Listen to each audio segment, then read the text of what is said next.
ko na nabilang kung pang ilang day na to. Pero fluted panel naman yung ikakabit ng asawa ko dito. Bale, sinukat lang niya kung ilan yung magagamit dyan.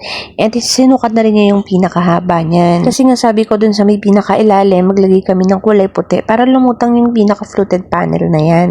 Nung nakita nga niya na okay na lahat ng nabili niya, tinabas na niya. Nabulal naman ang person. Okay, tinabas na niya gamit yung grinder. Tapos, naglagay nga siya ng butas dyan sa dulo para mailusot yung saksakan or yung pinakapang saksak doon sa kalan. Kinuha na nga rin niya dyan yung no more nails na glue para yun yung gagamitin niya. Bukod doon kasi meron siyang parang pinakasuporta nakakawitan sa gilid.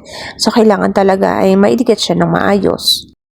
So, katulad nga nung nakaraan, padaan-daan lang din ako dyan dahil meron din akong ginagawa syempre. Ano kala niya sa akin, prinsesa sa bahay?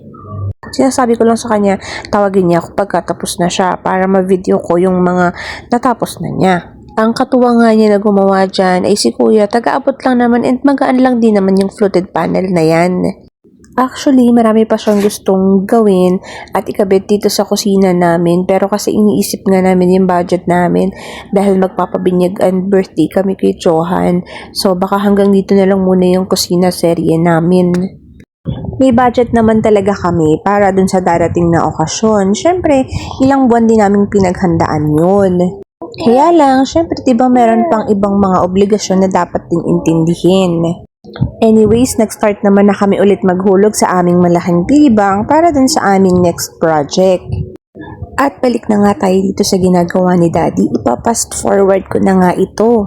Para naman mas makita nyo yung naging development nitong aming mini bar.